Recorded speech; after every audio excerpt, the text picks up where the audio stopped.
Peningkatan status perkara tersebut tidak dapat dilakukan tanpa adanya pembuktian terlebih dahulu bahwa ijazah Jokowi adalah benar dan sah secara hukum. Seseorang hanya dapat dinyatakan melakukan pencemaran dan fitnah terkait ijazah palsu setelah terlebih dahulu dibuktikan bahwa ijazah saudara Joko Widodo adalah asli, ujar Petrus dalam keterangannya. Ia menekankan bahwa pembuktian keaslian ijazah hanya bisa ditetapkan melalui putusan pengadilan yang berkekuatan hukum tetap. Tanpa itu, tidak ada landasan hukum yang sah untuk menyatakan bahwa tuduhan terhadap Jokowi adalah fitnah atau pencemaran nama baik.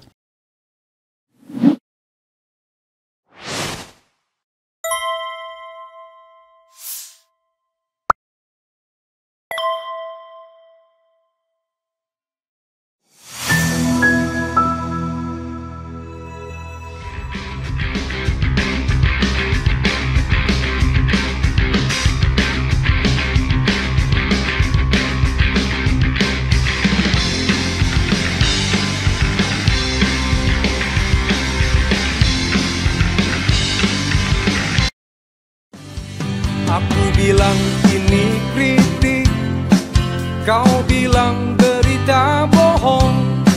Aku bilang ini kritik, ujaran kebencian kau tuduhkan. Aku bilang ini kritik, kau katakan penghinaan.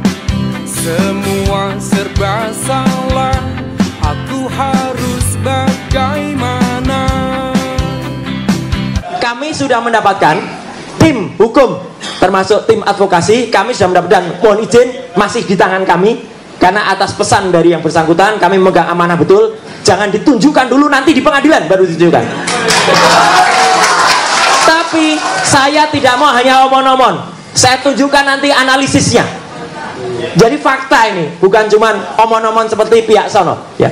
Ada 5 bendel, sekali lagi ada 5 bendel ijazah plus transkrip nilai asli dari UGM, Universitas Gadjah Mada, bukan UPP, Universitas Pasar Pojok Pramuka ya, yang diserahkan secara baik, berjiwa nasionalis oleh kakak-kakak kelas saya, karena saya angkatan saya lulus 91, beliau-beliau itu angkatan 85, dan tidak hanya dari Fakultas Kehutanan, ada juga fakultas lain tapi tahunnya sama, lulus 85, semuanya asli. Dan apa bedanya?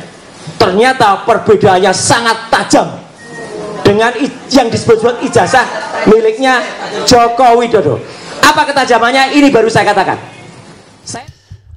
Assalamualaikum warahmatullahi wabarakatuh. Sobat RH sekalian, jumpa lagi kita di channel yang keren ini. Keren, cadas. Ya, sobat era sekalian, ada 2 hal yang ingin saya garis bawahi. Pertama ya, terkait dengan ngomong-ngomong kotak-kotak. Luar biasa juga ya. Jadi sobat era sekalian, apa tadi saya mau bilang dua hal tadi ya, saya terdistrak. Oke. Tapi yang jelas lawyer Suryo mengatakan tidak dapat ditingkatkan ke penyidikan. Nah, saya setuju sobat era sekalian dengan pernyataan itu dari awal. Karena apa yang dilakukan Polda Metro Jaya melanggar undang-undang kalau dia menaikkan ke tahap penyidikan tanpa kejelasan mengenai dokumen ijazah asli atau palsu. Karena semua muaranya ke sana. Mau digunakan pasal apapun kan intinya adalah ke sana, core bisnisnya. Sebagai penegak hukum yang adil nggak bisa digeser. Jangan menggeser kasus. Kasusnya itu adalah kasus tentang dugaan ijazah palsu. Kan itu kasus main case-nya, kasus yang utamanya. Jangan digeser ke tempat-tempat lain. Kalau itu maka kita akan berhadapan dengan undang-undang. Dan kalau saya capek ngomong tentang konstitusi yang tidak pernah dipahami juga oleh penegak hukum, ya kita ngomong undang-undang. Lucu. Undang-undang itu jauh lebih dipatuhi dibandingkan konstitusi. Padahal konstitusi di atas undang-undang. Tapi oke lah, kita ngomong undang-undang. Sebelumnya saya mau baca dulu ya. Nanti tampilkan pasal 10 Undang-Undang Perlindungan Saksi dan Korban. Pasal 10 Undang-Undang Perlindungan Saksi dan Korban, bikin yang bagus ya. Jadi sobat RS sekalian, ini tim advokasi mengatakan kasus dugaan ijazah palsu Jokowi tak bisa naik penyidikan tanpa bukti ijazah asli. Oke, coba kita bacakan. Jakarta1.com, tim advokasi anti kriminalisasi akademisi dan aktivis menilai pengumuman Polda Metro Jaya terkait peningkatan status laporan dugaan pencemaran nama baik dan fitnah ijazah palsu mantan Presiden Joko Widodo Jokowi ke tahap penyidikan sebagai langkah prematur dan tidak berdasar hukum. Nah, ini yang dinamakan dengan kriminalisasi, ya, tidak berdasar hukum, bahkan menentang melanggar hukum. Pernyataan itu disampaikan menyusul konferensi pers Kabid Humas Polda Metro Jaya, Kombes Polisi Ade Arisam Indradi pada Kamis yang mengumumkan bahwa laporan Jokowi atas sejumlah pihak termasuk Roy Suryo, Rismon Sianipar, Rizal Fadila, dan Kurniatri Royani telah dinaikkan dari penyelidikan ke penyidikan. Oke.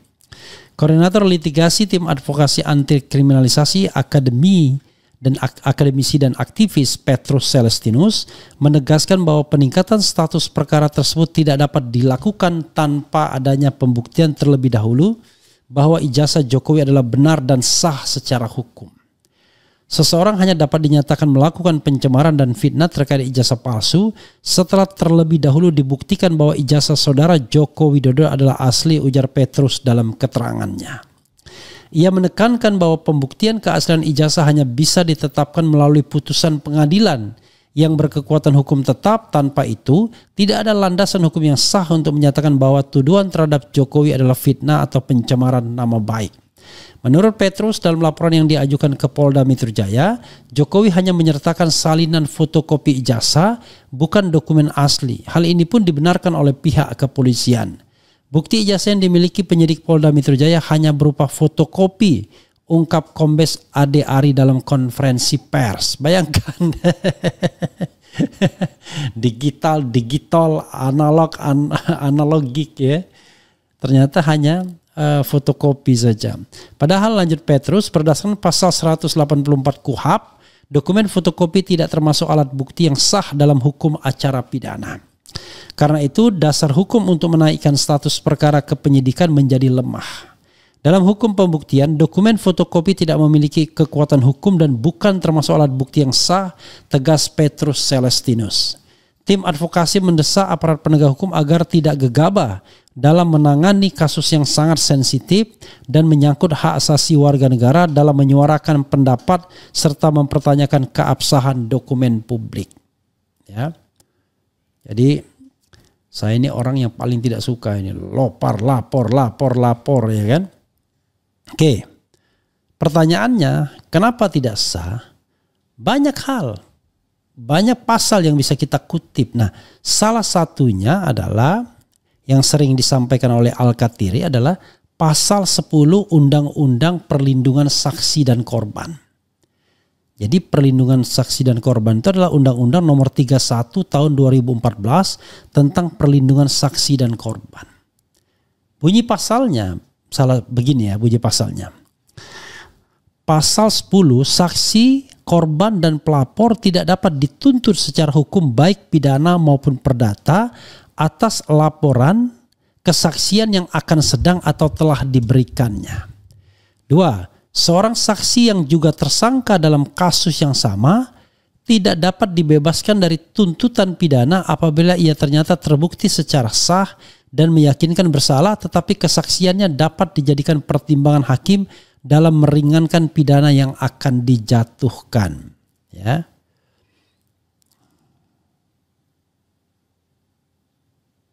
Kemudian 3, ketentuan sebagaimana dimaksud pada ayat 1 tidak berlaku terhadap saksi, korban dan pelapor yang memberikan keterangan tidak dengan itikat baik. Oke, ya. Jadi saudara sekalian, jelas Roy Suryo adalah saksi. Dr. Tifa adalah saksi. Kemudian siapa lagi? Rizal Fadila adalah pelapor.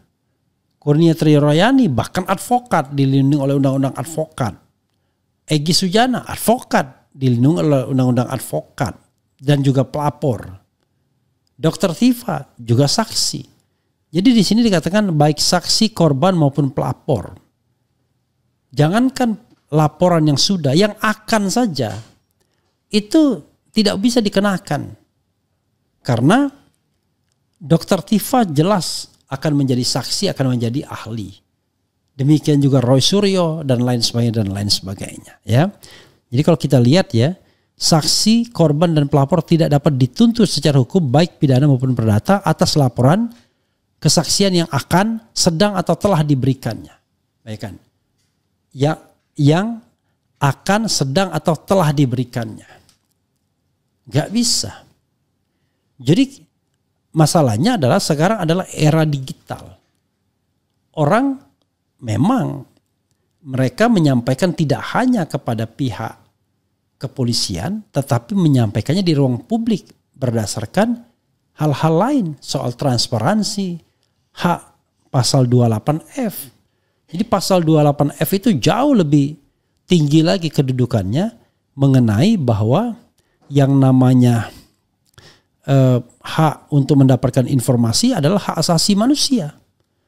Ya, jadi itu adalah, jadi pasal 28F UUD 45 adalah setiap orang berhak untuk berkomunikasi dan memperoleh informasi untuk mengembangkan pribadi dan lingkungan sosialnya, serta berhak untuk mencari, memperoleh, memiliki, menyimpan, mengolah dan menyampaikan informasi. Mencari, memperoleh, memiliki, menyimpan, mengolah dan menyampaikan informasi dengan menggunakan segala jenis saluran tersedia. Jadi tidak hanya ke pihak penegak hukum, tapi dengan segala saluran yang tersedia, termasuk media-media sosial. Ini lalu undang-undang tentang keterbukaan informasi publik itu mengatakan bahwa yang namanya dokumen yang digunakan untuk jabatan publik itu bukan lagi pengecualian, bukan lagi dokumen yang sifatnya private atau pribadi. Jadi sobat era sekalian, dari sini maka sesungguhnya apa yang dilakukan oleh Polda Metro Jaya itu bisa dikatakan melanggar undang-undang. Termasuk pasal-pasal titipan yang sesungguhnya masih terkait dengan ijazah. Yaitu pasal berapa? Pasal 32 Undang-Undang ITE. Pasal 35 Undang-Undang ITE. Pasal 27A Undang-Undang ITE. Pasal 160 KUHP. Pasal 28 ayat 2 Undang-Undang ITE. Pasal 28 ayat 3 Undang-Undang ITE. Dan keberadaan Undang-Undang ITE itu sendiri itu untuk melindungi yang namanya transaksi elektronik. Melindungi konsumen dari kemungkinan penipuan dengan menggunakan transaksi elektronik. Tapi kemudian dijadikan alat untuk membungkam kritisisme dari masyarakat. Ini saja sudah tidak kompatibel. Jadi saudara sekalian, terlalu gegabah menurut saya Polda Metro Jaya meningkatkan status ini. Karena kalau status ditingkatkan, ya kan? Kalau status ditingkatkan, maka sudah akan ada tersangkanya. Bagaimana mungkin? Penersangkaan itu akan melanggar undang-undang. Memang kalau yang melanggar undang-undang itu Erick Thohir, karena dia dianggap tidak paham undang-undang, maka dia kemudian dengan santainya memberikan jabatan rangkap kepada orang-orang yang sudah menduduki jabatan-jabatan tertentu di pemerintahan, termasuk wakil menteri. Anggap saja tidak paham undang-undang, walaupun berkali-kali dikatakan tidak bisa rangkap jabatan berdasarkan undang-undang yang namanya pelayanan publik, pasal 17. Tapi tetap saja mengatakan tidak bertentangan. Kan dia bilang begitu, itu satu. Yang kedua, sekali lagi, kalau polisi dikatakan bahwa tidak mengerti undang-undang, ya aneh sekali. Sudah berkali-kali kan disampaikan mengenai eksistensi dari pasal 10 ini. Yaitu tidak bisa, harus dilindungi. Ya bahkan dikatakan ya harus diselesaikan dulu, ya kan? Jadi tidak bisa kemudian dimainkan begitu saja. Kasus yang terkait dengan pidana pokoknya ini harus diselesaikan dulu. Baru kemudian pidana-pidana yang terkait dengan pidana pokoknya ini, yaitu asli atau tidaknya dokumen. Jadi sobat era sekalian, sekali lagi saya setuju dengan apa yang disampaikan oleh pengacara dari Roy Suryo dan kawan-kawan ini. Jadi bukan karena subjektivitas, tapi secara objektif memang begitu. Kita tidak bisa mengatakan lain. Kan dari dulu selalu permasalahannya adalah ketika ada hal-hal yang bersifat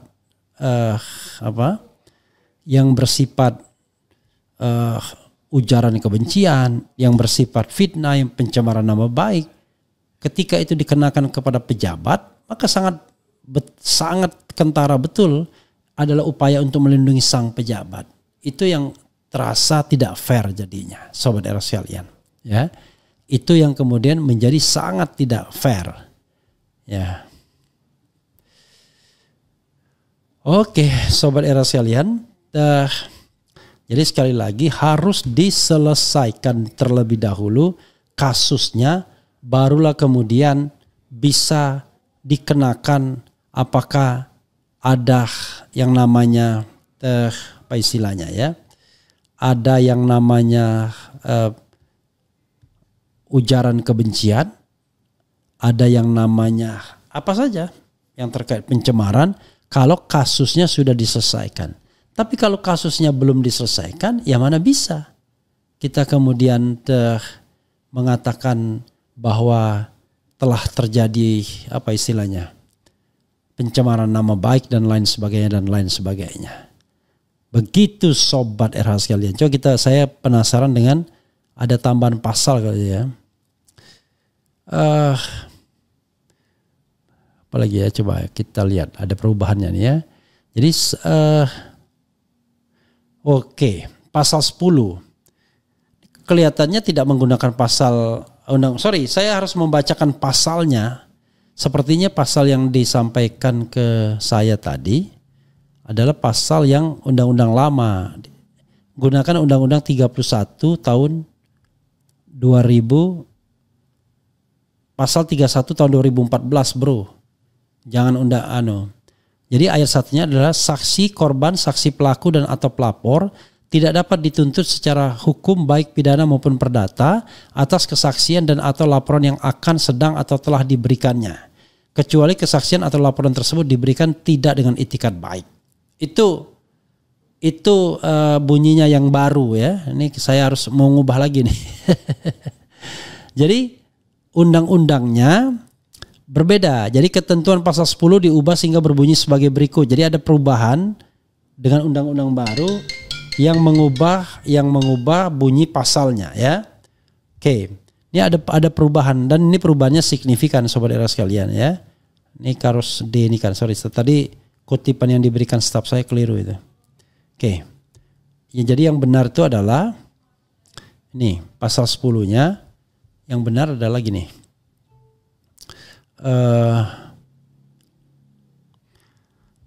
Jadi undang-undang nomor 31 tahun 2014 ya, sekali lagi ya. Itu perubahan undang-undang sebelumnya. Jadi ayat satunya pasal 10 ayat 1, saksi, korban, saksi pelaku dan atau pelapor tidak dapat dituntut secara hukum baik pidana maupun perdata atas kesaksian dan atau laporan yang akan, sedang atau telah diberikannya, kecuali kesaksian atau laporan tersebut diberikan tidak dengan itikat baik. Itu satu.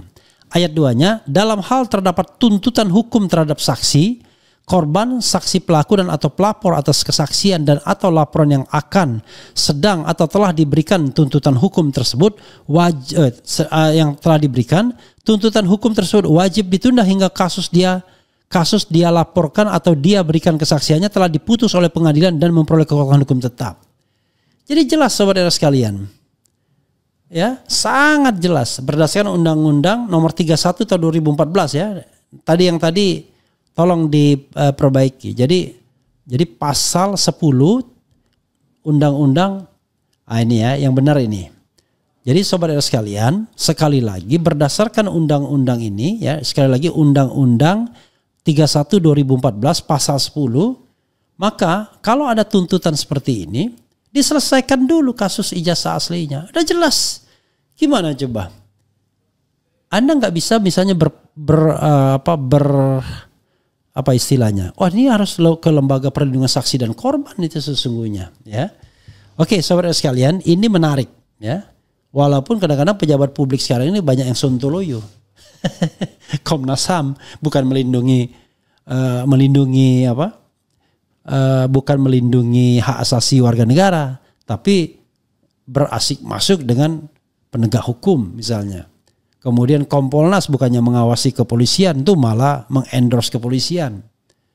Kemudian apa lagi? Nah, coba kita lihat lembaga perlindungan saksi dan korban. Begitu ya, Sobat Era sekalian. Itu Sobat Era sekalian yang harus kita pahami ya.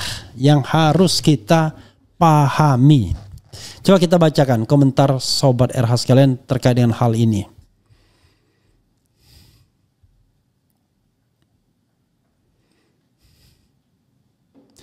Waalaikumsalam, keren cadas ya. Kemudian keren cadas, menyala Abang Refli Harun ya, harum dan mewangi. Bagaimanapun ternak meliono yang bayaran masih berkeliaran di mana-mana. Lanjut Mas Suryo CS, tetap semangat agar terang benderang kasus ijazah palsu ini. Jadi kita cicil saja. Dengan satu undang-undang saja itu sudah batal yang namanya proses di Polda Metro Jaya. Harus ditunda. Harus selesai dulu, dan sepanjang tidak ada putusan pengadilan yang berkekuatan hukum tetap yang menyatakan ijazah Jokowi asli, maka tidak akan ada yang namanya tuntutan terhadap asli dan tidaknya ijazah tersebut atau pidana. Makanya coba yang namanya pengadilan perdata kemarin, lakukan terobosan hukum. Buktikan ijazahnya palsu atau tidak. Lalu yang lain ya sudah tidak usah kabulkan soal ganti rugi dan lain sebagainya. Cukup pernyataan bahwa dinyatakan asli atau tidak. Kan begitu, dengan konsekuensi-konsekuensi yang barangkali measurable, yang terukur ya. Nah sekarang orang mau ditersangkakan tapi ijazah tidak pernah dibuktikan. Oke.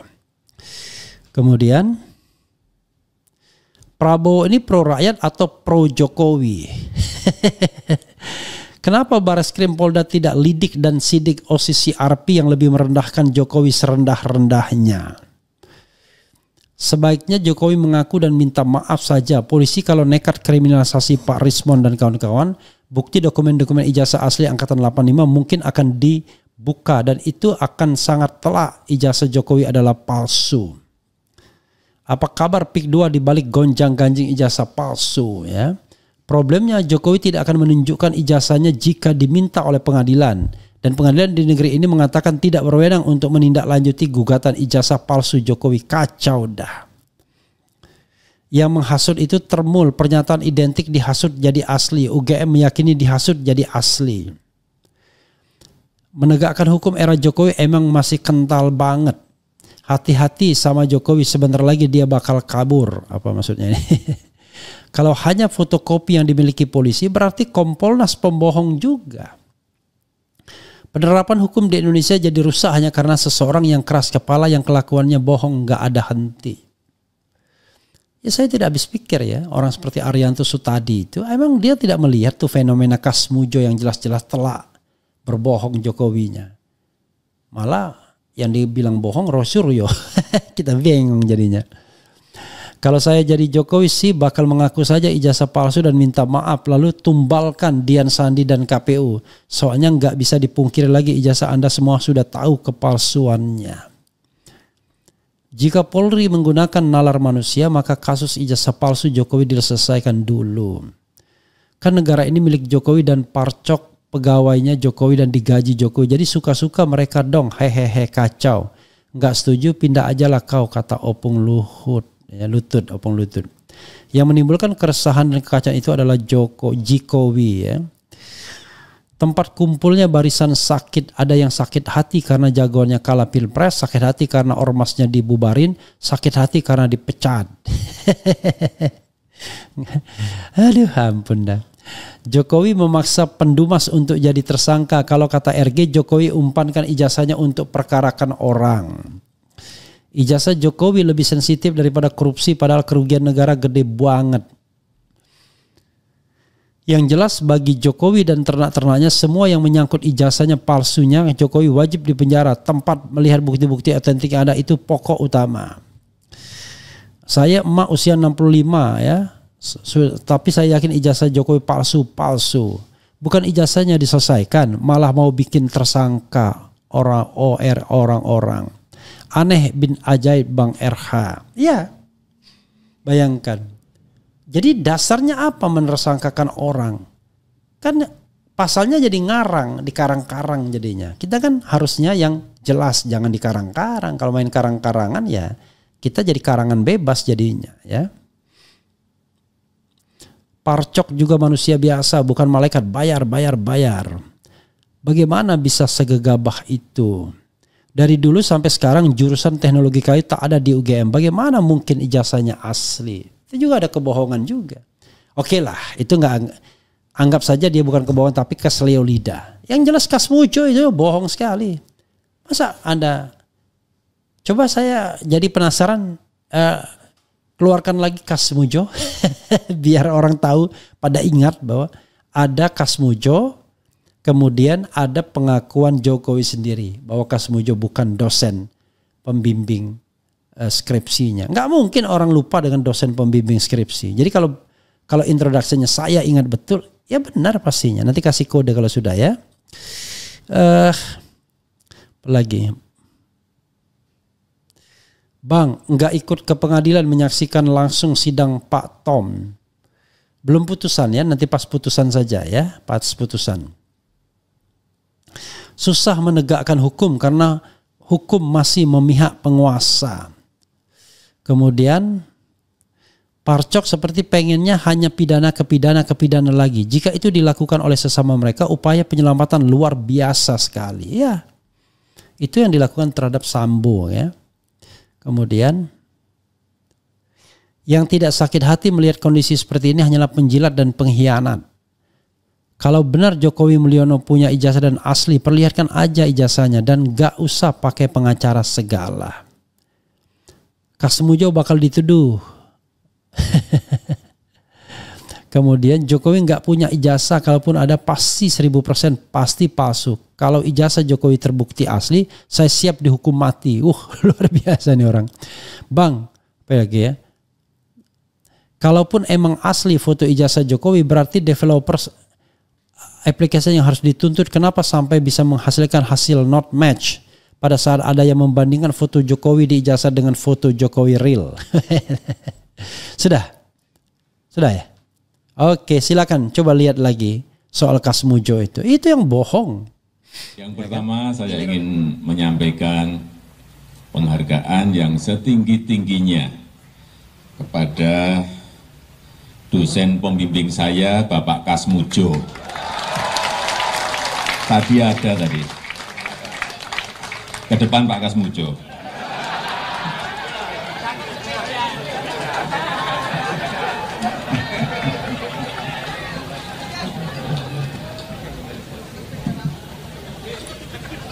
Beliau itu dulu waktu membimbing saya, seingat saya galak sekali.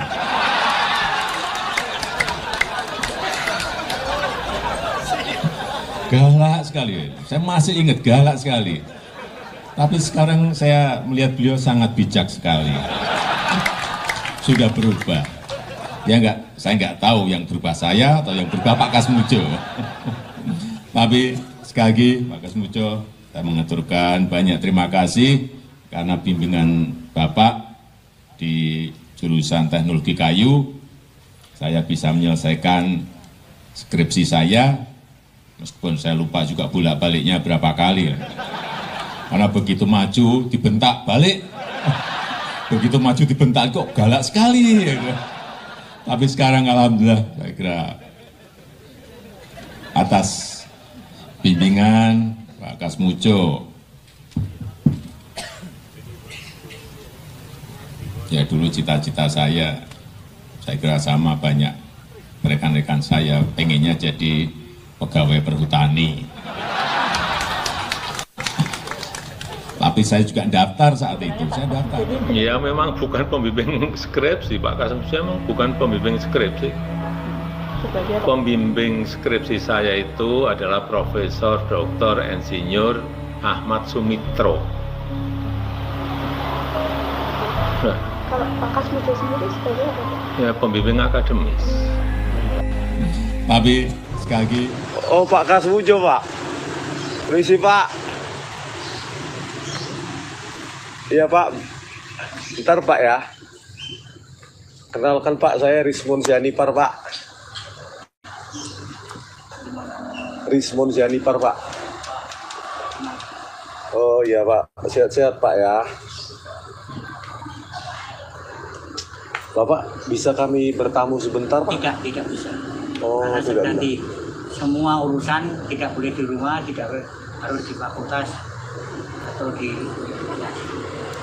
ya. Oh, jadi enggak Ketentuan. bertanya-tanya biasa-biasa saja, Ketentuan Pak. nggak bisa. Tidak Oh. ketentuan tertentu. Oh, Maaf ya. sebentar aja, Pak. Anda bisa. Karena sudah diatur ya. Oh, harus ke fakultas, Pak ya. Iya. Tentang ini loh, Pak, pembimbing skripsi itu, Pak, yang Iya, Bapak Wah, iya. yang pembimbing skripsi umurnya harus di atas 50. harus di atas Waktu 50. waktu Bukan, Pak, yang tahun 2017 kan Bapak tampil di TV bersama Pak Jokowi. Bapak kan di situ Pak Jokowi mengatakan Pak Jokowi bolak-balik bimbingan skripsi. Bapak kan, itu yang salah. iya Pak, Salah itu. iya Pak, bentar lah Pak, biar ini Saya untuk negara masa Pak. saya baru 3B sudah bisa bimbing. Bapak Iya, saat itu ngomong. berarti bukan pembimbing skripsi, Sudah bukan pembimbing akademik, bukan. pembimbing akademik pun bukan Pak. Oh bentar Maaf, lah Pak, maaf, maaf Pak, maaf. Maaf, nggak bisa ya.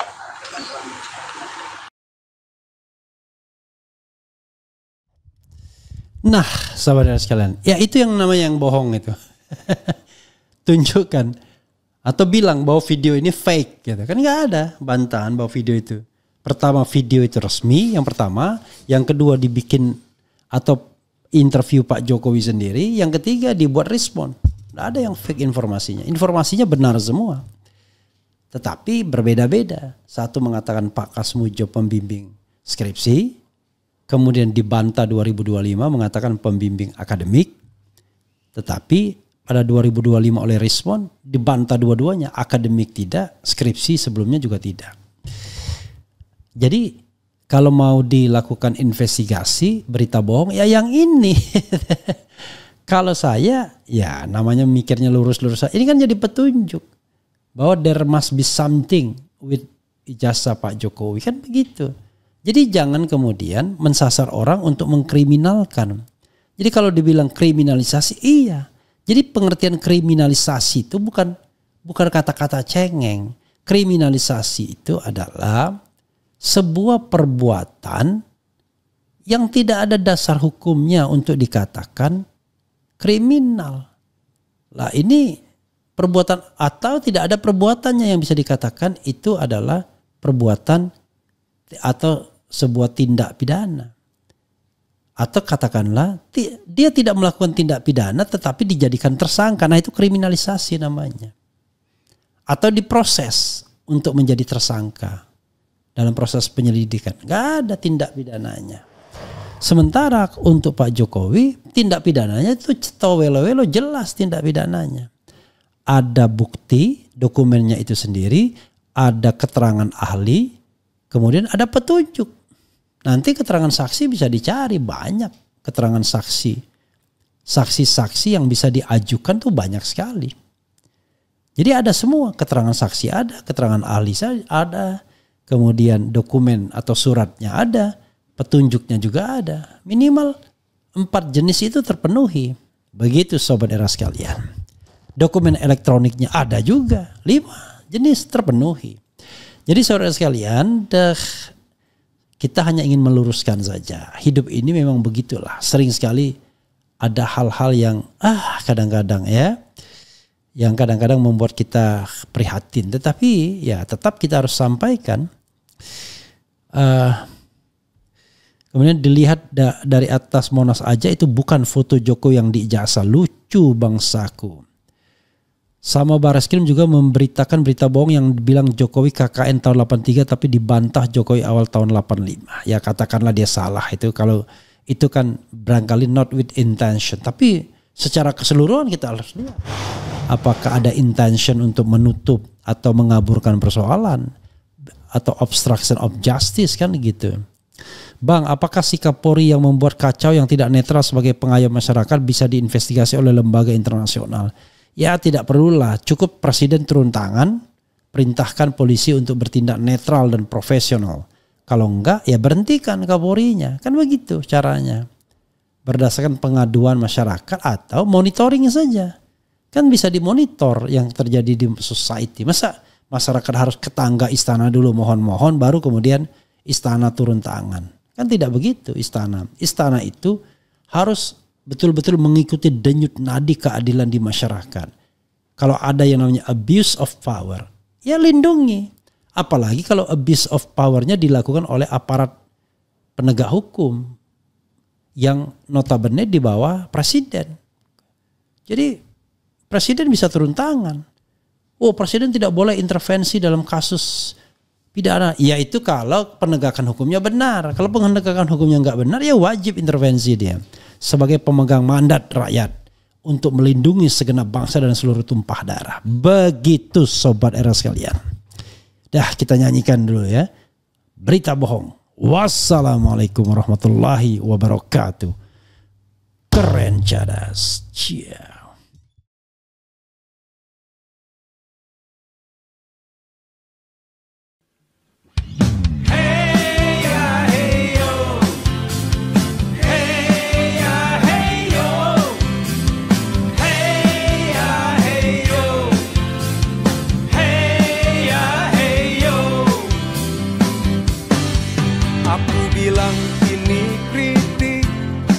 Kau bilang berita bohong, aku bilang ini kritik. Ujaran kebencian kau tuduhkan, aku bilang ini kritik. Kau katakan penghinaan, semua serba salah. Aku harus bagaimana?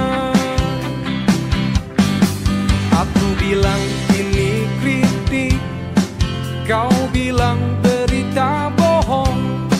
Aku bilang ini kritik, ujaran kebencian kau tuduhkan. Aku bilang ini kritik, kau katakan penghinaan.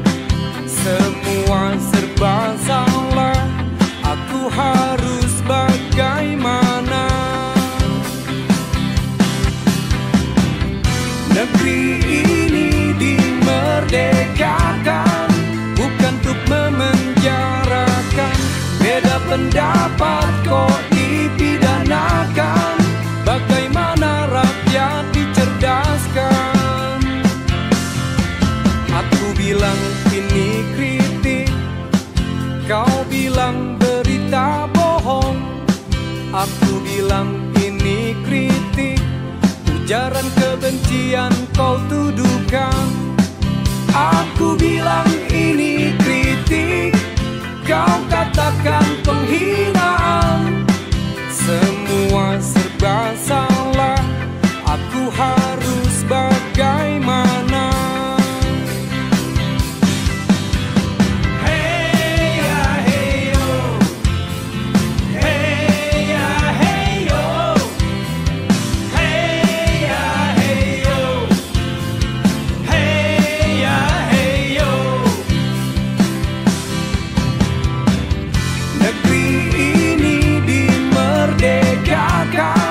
Bukan untuk memenjarakan, beda pendapat kok dipidanakan, bagaimana rakyat dicerdaskan? Aku bilang ini kritik, kau bilang berita bohong. Aku bilang ini kritik, ujaran kebencian kau tuduhkan. Aku bilang ini kritik, kau katakan penghinaan. Semua serba salah, aku harus bagaimana? Semua serba salah,